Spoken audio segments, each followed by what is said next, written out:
आदाब नाज़रीन, आप सभी का इस्तकबाल है अजब फिल्म की गजब कहानी में। आपके साथ मैं हूं चित्रा और एक बार फिर हम हाजिर हैं लेकर एक दिलचस्प फिल्म से जुड़े हुए कई किस्से और कहानियां। जी हाँ, और मैं रिजवान खान चित्रा के साथ आप सबका इस्तकबाल करता हूँ हमारे इस ख़ास शो में। आज भी हम एक नई फिल्म की गज़ब कहानी आपको सुनाएंगे और बताएंगे कुछ दिलचस्प किस्से उस फिल्म से जुड़े हुए। लेकिन सबसे पहले चित्रा, आपसे थोड़ी सी बातचीत करने का मौका कभी कभी मिलता है। बिल्कुल रिजवान, और खास तौर पर इस शो के दौरान। जी, आप कैसी हैं ये बताइए। मैं बढ़िया हूँ, आप बताएं। मैं भी ठीक हूँ, बस थोड़ी सी थकान हो रही है। क्यों, ऐसा कौन सा पत्थर तोड़ के आए हैं आप? नहीं, पत्थर नहीं तोड़े, लेकिन आपको तो हमेशा मजाक ही सूझता है। असल में कल ही लौटा हूँ, उदयपुर गया हुआ था घूमने के लिए। ओके, आप अकेले अकेले घूम आए? नहीं, अकेले नहीं, गया था किसी के साथ। लेकिन क्या आपको चलना था मेरे साथ? नहीं नहीं, रहने दीजिए, मुझे आपके साथ जाने में कोई इंटरेस्ट नहीं है। फिर किसके साथ जाने में इंटरेस्ट है? वो कभी बताएंगे। उदयपुर घूम रहा था तो वहाँ पर एक गाइड ने मुझे बताया कि यहाँ पर बहुत सारी फिल्मों की शूटिंग हुई है, हिंदी फिल्मों की।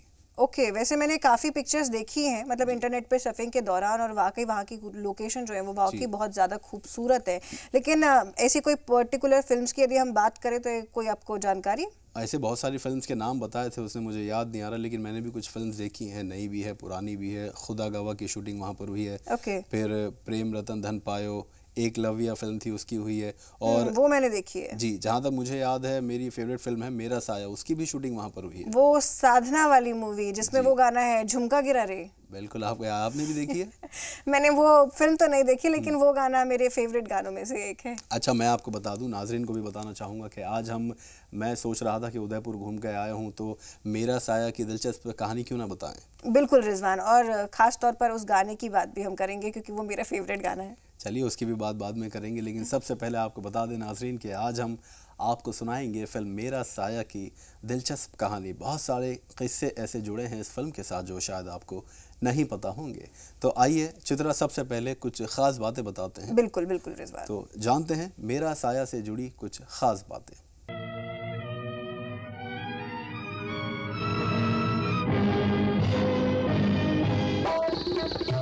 हिंदी सिनेमा में हर दौर में मुख्तलिफ जेनर की फिल्मों का चलन रहा है। फिर चाहे वो रोमांटिक हो, समाजी हो, कॉमेडी हो या फिर सस्पेंस फिल्म ही क्यों ना हो, हर तरह की फिल्मों को लोगों ने पसंद किया और सराहा भी।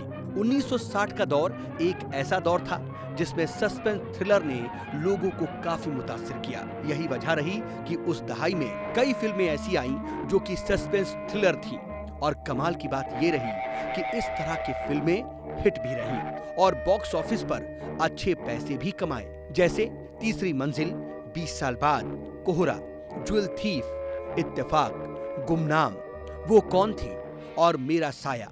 इन जैसी तमाम फिल्मों ने पर्दे पर दस्तक दी और कामयाबी के झंडे गाड़े। लेकिन आज हम बात करेंगे 1966 में आई सस्पेंस थ्रिलर फिल्म मेरा साया की, जिसको बनाया था मशहूर डायरेक्टर राज खोसला ने। इस फिल्म में नजर आए थे सुनील दत्त और साधना जी।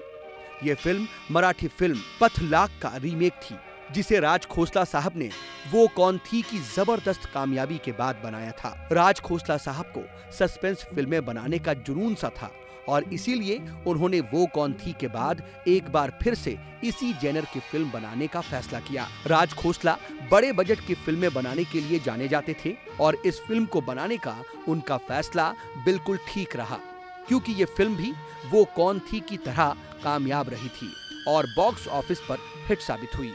कमाल की बात ये रही कि राज खोसला ने वो कौन थी और मेरा साया की कामयाबी के बाद एक बार फिर से साधना जी को लेकर सस्पेंस थ्रिलर फिल्म अनीता बनाई। राज खोसला को फिल्में बनाने का जोश और जज्बा देवानंद साहब से आया था, क्योंकि वो तो मुंबई सिंगर बनने आए थे और देव आनंद साहब को देखकर गुरुदत्त साहब के असिस्टेंट बन गए और आगे चलकर खुद डायरेक्टर भी बने, जिन्होंने काला पानी, दो बदन, मेरा गांव मेरा देश, मैं तुलसी तेरे आंगन की और न जाने कितनी अनगिनत हिट फिल्में बनाई। बात करें फिल्म मेरा साया की तो इसकी कहानी काफी अच्छी लिखी गई थी और इसकी कहानी में काफी ट्विस्ट और टर्न्स थे और सस्पेंस ऐसा कि आखिर तक लोगों को फिल्म में डुबोए रखा। फिल्म मेरा साया की ज्यादातर शूटिंग राजस्थान के उदयपुर में की गई थी। कहानी कुछ इस तरह की थी कि इसमें सुनील दत्त साहब को राजस्थान घराने से दिखाया गया था। बात करें अगर फिल्म के म्यूजिक की तो इसका म्यूजिक मदन मोहन साहब ने कंपोज किया था और तमाम नगमे राजा मेहंदी अली खान ने लिखे थे। इस फिल्म के एक गाने ने मदन मोहन को सुर सिंगर के बेस्ट क्लासिकल सॉन्ग का अवार्ड दिलवाया था और फिल्म के कुछ गानों की शूटिंग उदयपुर के लेक पैलेस में हुई थी। कुल मिलाकर राज खोसला के इस फिल्म ने बॉक्स ऑफिस पर कमाल किया और लोगों ने इस फिल्म को काफी पसंद किया। आइए आपको इस फिल्म का एक सीन दिखाते हैं। क्या हुआ बेटा? मौसी, मुझे डायरी नहीं मिलती। डायरी कहाँ है? कौन सी डायरी? गीता की डायरी, जिसमें वो हर रोज लिखा करती थी। मुझे मालूम नहीं बेटा। गीता की चीजों को किसी ने छुआ तो नहीं? किसी ने नहीं। उसकी एक भी चीज को किसी ने हाथ नहीं लगाया। सब चीजें वैसी की वैसी हैं। तो फिर वो डायरी कहाँ है? मैंने आपको बताया था ना, जब आप विलायत गए थे कि घर में चोरी हुई थी। शायद वो डायरी उसी चोरी में। हाँ, तुम ठीक कहते हो। डायरी भी उसी दिन चोरी हुई होगी। हाँ, अब वो डायरी उस औरत के पास है, इसलिए वो मेरे बारे में, इस घर के बारे में, मेरी गीता के बारे में सब कुछ जानती है, सब कुछ जानती है।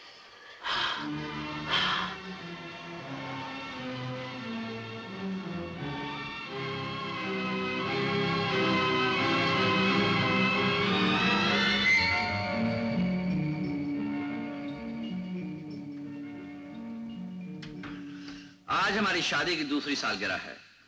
2 साल हो गए हम दोनों को एक साथ रहते, फिर भी वो मुझसे इस तरह प्यार करते हैं जैसे कल शादी हो। ये क्या करते हैं? किसी की डायरी पढ़ना बहुत बड़ी बात होती है। मेरी डायरी दे दो। मेरी बात तो सुनो, मेरी बात तो सुनो।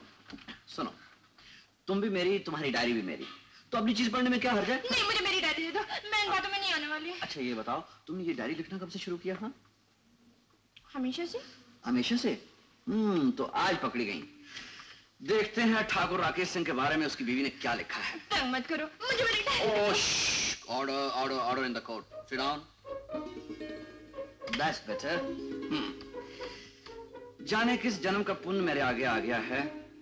वो मुझसे इतना प्रेम करते हैं, इतना प्रेम करते हैं, मेरी सांस रुक जाती है। सच। एकदम मूर्ख पति मिला है। मूर्ख लिखा है मैंने? अपनी बीवी से इतनी मोहब्बत करने वाले आदमी को आजकल के जमाने में मूर्ख कहते हैं। तुमने गलत लिखा था, मैंने ठीक कर दिया। तो मूर्ख ही ठीक है। अपने हाथ से लिख दीजिए ना। लिख दूंगा बाबा, पहले आगे पढ़ूं तुमने क्या लिखा है। कल वो स्कॉलरशिप लेकर विलायत जा रहे हैं। मैं इतनी खुश हूं, इतनी खुश हूं, कह नहीं सकती। वो तो जाने को मानते ही नहीं थे, मैंने मजबूर किया। अच्छा, आपने मजबूर किया? Thank you very much. मेरी इच्छा है कि वो इतने बड़े वकील बने, इतने बड़े आदमी बने कि दुनिया उनका मान करे। मगर इस खुशी में दुख भी मिला हुआ है।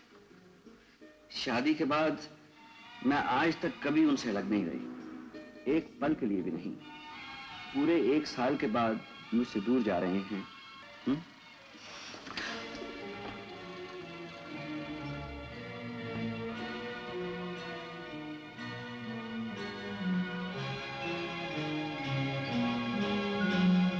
चलिए तो रिजवान, इस फिल्म से जुड़ी हुई बहुत सारी दिलचस्प किस्से और कहानियां अभी और हैं और हमारी बातचीत तो चलती रहेगी, लेकिन एक ब्रेक के लिए फिलहाल रुक जाते हैं। जी, ब्रेक के लिए रुकते हैं। आपको शायद आगे का भी पढ़ना होगा, क्या हम बात करेंगे? हाँ बिल्कुल, और आपको तो जैसे हर बार याद करना ही होता है। फिलहाल यहाँ पर रुकेंगे एक छोटे से ब्रेक के लिए। ब्रेक के बाद इस फिल्म से जुड़ी कुछ और कहानियाँ किस्से बाकी हैं, कहीं मत जाइए, लौट कर आते हैं इस वक्फे के बाद। 1966 में उनकी शादी हुई थी डायरेक्टर R.K. नैयर साहब से, और जब इस सीन को फिल्माया जा रहा था तो राज खोसला साहब को ही ये आइडिया आया कि वो क्यों ना कुछ तस्वीरें उनकी असली शादी की शामिल करें, और ऐसा ही हुआ।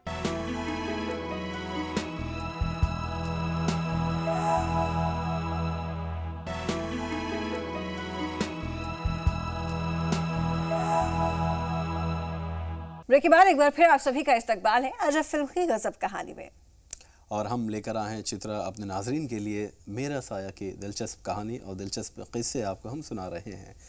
तो अब बात करेंगे फिल्म के जो एक्टर हैं और एक्ट्रेस हैं उनकी। बिल्कुल। और रिजवान, मैंने सुना है कि आपको साधना जी बहुत पसंद है। नहीं, गलत सुना है आपने।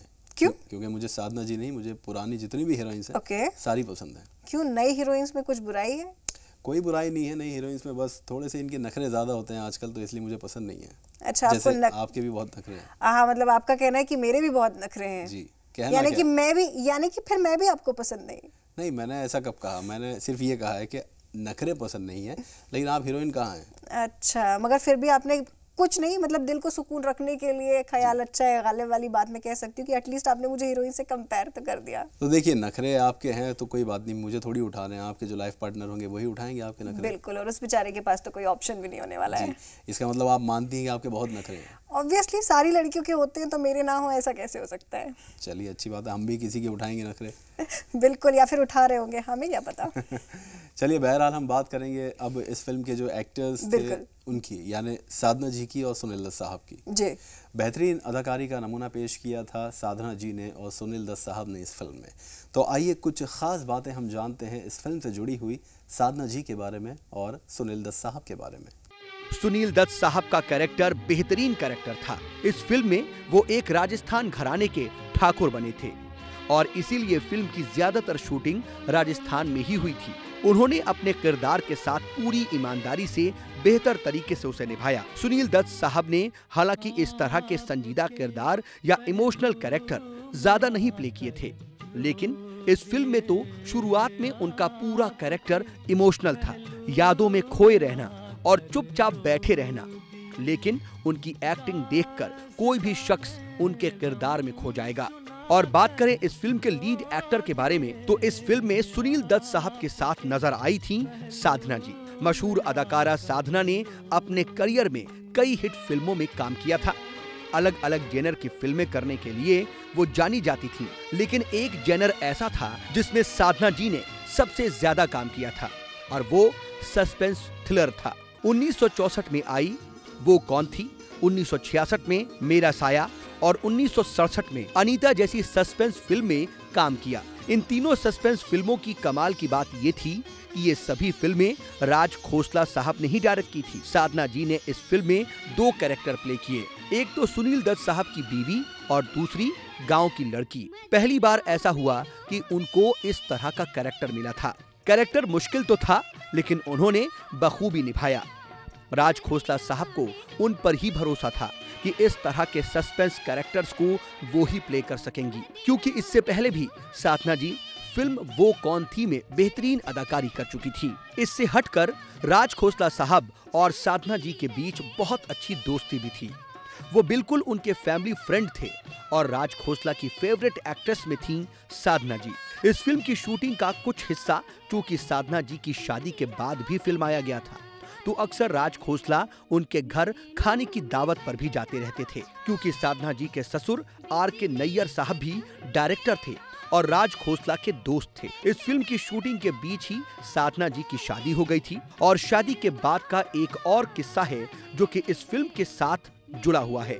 फिल्म जब शुरू होती है तब ये दिखाया गया है कि सुनील दत्त साहब साधना जी की याद में शादी की एल्बम देखना शुरू करते हैं। एल्बम पलटते वक्त आप साधना जी को शादी के लिबास में देखेंगे और देखकर आपको ऐसा लगेगा जैसे इस सीन के लिए साधना जी को तैयार किया गया था तस्वीरें लेने के लिए, लेकिन असल में ऐसा नहीं था।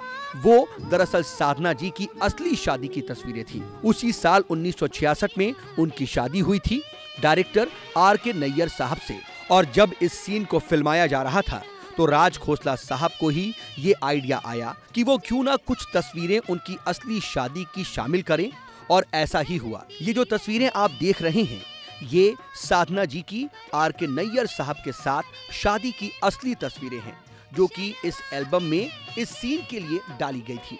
आइए आपको फिल्म के एक सीन को दिखाते हैं जिसमें आप साधना जी और सुनील दत्त साहब की बेहतरीन एक्टिंग को देखेंगे। तुम पर इतने दिनों से मुकदमा चल रहा है, तुमने अपने किसी रिश्तेदार को क्यों नहीं बुलाया? बुलाया था। किसे? अपने पति को, आपको। तुम जानती हो कि मैं तुम्हारा पति नहीं हूं। पति के सिवा तुम्हारा और कोई रिश्तेदार है? आपकी बीवी का और कोई रिश्तेदार था? सवाल मैं पूछ रहा हूं, तुम नहीं। मेरी बात का जवाब दो। पति के सिवा तुम्हारा और कोई रिश्तेदार है? राकेश साहब, ये औरत जानना चाहती है क्या आपकी बीवी का और कोई रिश्तेदार भी था? नो योर ऑनर, मेरी बीवी दुनिया में बिल्कुल अकेली थी उसके माँ बाप मर चुके थे। माँ बाप के अलावा कोई बहन भाई भी था? No your honour. ये बात नोट कर ली जाए, कार्रवाई जारी रहे। इंस्पेक्टर दलजीत सिंह ने तुम्हें लालगढ़ की पहाड़ियों में गिरफ्तार किया था, क्या ये बात सच है? हाँ। वहां कैसे पहुंच गई थी तुम? मुझे डाकू उठा ले गए थे। ओह, तुम्हें डाकू उठा कर ले गए थे। तो इसका ये मतलब हुआ कि डाकू चुपचाप तुम्हारे मकान में दाखिल हुए, नौकर चाकर चौकीदार सब सो रहे थे, तुमने भी शोर नहीं मचाया और खामोशी से डाकुओं के साथ चली गई, यही ना? ये बात नहीं है। तो क्या बात है? मैं घर से निकली थी, अचानक डाकू पीछे से आए, मेरा मुंह बंद किया और मुझे उठा ले गए। कौन सी तारीख थी वो? मैं पूछता हूँ, कौन सी तारीख थी वो? 16 अक्टूबर। वक्त? रात के 11:30 बजे। तो गोया डाकू को पहले से मालूम था कि 16 अक्टूबर की रात को ठीक 11:30 बजे आप बाहर तशरीफ लाएंगी और वो बड़े आराम से आपको उठाकर ले जाएंगे। मैं ये सब कुछ नहीं जानती। खैर कोई बात नहीं। अब ये बताओ कि जब तुम्हें डाकू उठाकर ले गए तो तुम्हारे घर वालों ने पुलिस में रिपोर्ट क्यों नहीं करवाई? आप उन दिनों विलायत गए हुए थे। मैं विलायत गया हुआ था, लेकिन तुम्हारे घर वाले तो यहीं थे। मेरी बात का ठीक ठीक जवाब दो। जब तुम्हें डाकू उठाकर ले गए तो तुम्हारे घर वालों ने पुलिस में रिपोर्ट क्यों नहीं करवाई? मुझे नहीं मालूम, मैं कुछ नहीं जानती। तुम कुछ नहीं जानती, लेकिन मैं जानता हूं। सच ये है कि तुम मेरी बीवी नहीं हो। मेरी बीवी उन दिनों बहुत बीमार थी, बहुत सख्त बीमार थी। सारे घर वाले उसकी तीमारदारी में लगे हुए। नहीं नहीं, ये झूठ है, बिल्कुल झूठ है। अगर ये झूठ है तो सच क्या है? मैं पूछता हूं, सच क्या है? तुम्हें डाकू उठाकर ले गए, इस बात का कोई सबूत है तुम्हारे पास? मैं पूछता हूं, इस बात का कोई सबूत है तुम्हारे पास? मेरे पास कोई सबूत नहीं। मैं सबूत कहां से लाऊं? जो डाकू मुझे उठाकर ले गए थे, उनमें से 2 पुलिस की गोली से मर गए और एक पकड़ा नहीं गया। Your Honor, this point is to be noted down. मुलजिमा का बयान है कि उसके 2 साथी पुलिस की गोली से मारे गए और एक साथी अभी तक पकड़ा नहीं गया। वो मेरे साथी नहीं थे, मेरा उनसे कोई वास्ता नहीं, मैं उन्हें जानती तक नहीं। तुम उन्हें नहीं जानती जिनके साथ तुम रही हो? मैं उनके साथ नहीं रही हूँ। लूट मार कत्ल खून और गारतगरी में हिस्सा लिया है? मैंने ये सब कुछ नहीं किया। और मेरे बारे में हर वो बात जानती हो जिससे तुम्हारा दूर का भी वास्ता नहीं? वास्ता है, क्योंकि मैं तुम्हारी बीवी हूँ। तुम झूठ बोल रहे हो। मैं झूठ बोलता हूँ जिसके 10 गवाह मौजूद हैं, और तुम सच बोलती हो जिसका कोई भी गवाह नहीं। मैं कुछ नहीं जानती, मुझे कुछ नहीं मालूम, सिवाय इसके कि मैं तुम्हारी बीवी हूँ, तुम्हारी गीता हूँ, तुम्हारी गीता हूँ, तुम्हारी गीता हूँ। चलिए तो रिजवान, हमारी ये बातचीत तो जारी रहेगी और फिलहाल मुझे लगता है एक ब्रेक के लिए रुक जाते हैं, क्योंकि ब्रेक के उस पार जो आने वाला है वो अपने आप में बहुत खास होने वाला है और पर्टिकुलरली मेरे लिए तो बहुत इंटरेस्टिंग होने वाला है। आपका फेवरेट गाना है एक, उसकी बात बिल्कुल बिल्कुल। ब्रेक के बाद बात करेंगे इस फिल्म के एक मशहूर गाने की और उसके साथ जुड़ा है एक बहुत दिलचस्प किस्सा बताएंगे, लेकिन इस छोटे से ब्रेक के बाद। ये गाना इतना हिट हुआ था और इतना मशहूर हुआ था कि हिंदुस्तान भर में जब भी ये गाना फिल्म के बीच में आता तो लोग पर्दे पर सिक्के उछालते थे और ये उस दौर में कोई मामूली बात नहीं थी।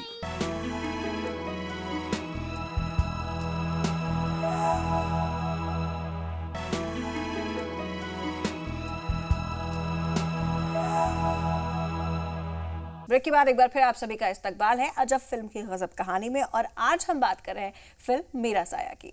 जी हाँ, मेरा साया के दिलचस्प किस्से आपको सुना रहे हैं, उम्मीद करते हैं आपको पसंद आ रहे होंगे।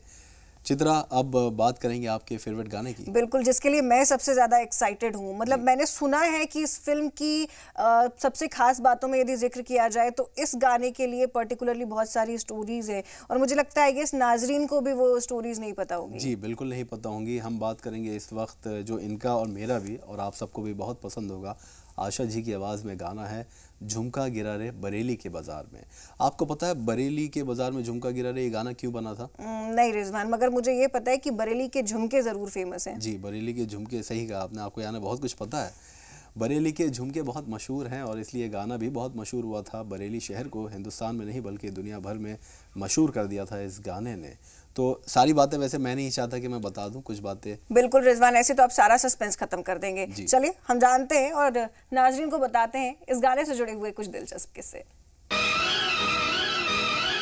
इस फिल्म के वैसे तो सारे गाने बहुत हिट हुए थे, लेकिन एक गाना आशा भोसले जी की आवाज में ऐसा था जिसने हिंदुस्तान भर में धमाल मचा कर रख दिया था। और उसी गाने के साथ जुड़े हैं कुछ दिलचस्प किस्से भी, और वो मशहूर गाना है झुमका गिरा रे बरेली के बाजार में। इस हिट गाने को लिखा था मशहूर शायर और नगमा निगार राजा मेहंदी अली खान साहब ने। शायद लिखते वक्त उनको भी नहीं पता था कि ये गाना इतना बड़ा हिट साबित होगा। इस गाने के साथ मशहूर किस्सा ये है कि इस गाने की जब शूटिंग चल रही थी और साधना जी को इसमें डांस करना था तो उनको काफी परेशानी हुई, क्योंकि वो इतनी अच्छी डांसर नहीं थी और इस गाने में उनको बहुत मुश्किल डांस करना था। उस वक्त सरोज खान जी, जो कि मशहूर डांसर सोहन लाल जी की असिस्टेंट हुआ करती थी, उन्होंने साधना जी को हौसला दिया और उनको इस गाने के लिए आसान डांस स्टेप्स सिखाए। काफी वक्त तो लगा, लेकिन सरोज खान जी के साथ की वजह से इन डांस स्टेप्स में आसानी आ गई और ये डांस पूरा हुआ और साधना जी ने इस गाने पर बेहतरीन डांस किया। इस मशहूर गाने के साथ एक और किस्सा भी है जो कि आपको दिलचस्प लगेगा। उस दौर में ऐसा होता था कि जब कोई सीन या गाना थिएटर में देखने वाली ऑडियंस को पसंद आता था तो थिएटर में आए फिल्म देखने वाले लोग गिलट के सिक्के यानी रेजगारी, चिल्लर या सिक्के कह लीजिए, ये स्क्रीन पर उछाला करते थे। ये गाना इतना हिट हुआ था और इतना मशहूर हुआ था कि हिंदुस्तान भर में जब भी ये गाना फिल्म के बीच में आता तो लोग पर्दे पर सिक्के उछालते थे और ये उस दौर में कोई मामूली बात नहीं थी। लोग ऐसे ही अपने पैसे फेंकना नहीं चाहते थे, लेकिन किसी भी सीन या गाने का लोगों पर इम्पैक्ट इस कदर होता है कि वो अपनी मेहनत से कमाए हुए पैसे भी उछालने में गुरेज नहीं करते। आइए आपको यही गाना आशा जी की आवाज में सुनाते हैं, जिसने हिंदुस्तान भर में धूम मचा दी थी।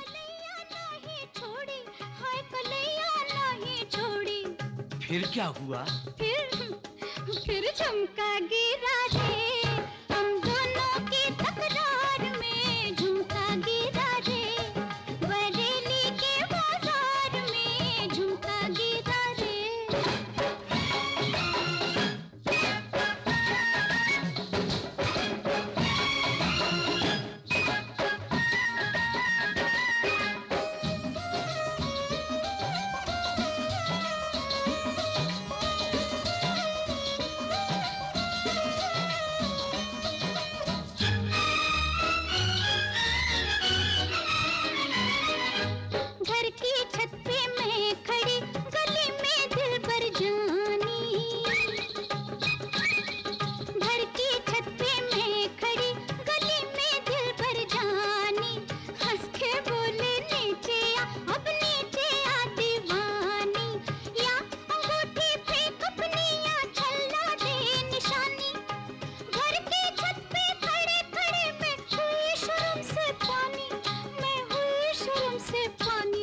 फिर क्या हुआ? दया, फिर झुमका गिरा रे, हम दोनों के इस प्यार में झुमका गिरा रे, बरेली के बाजार में झुमका गिरा रे।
फिर क्या हुआ?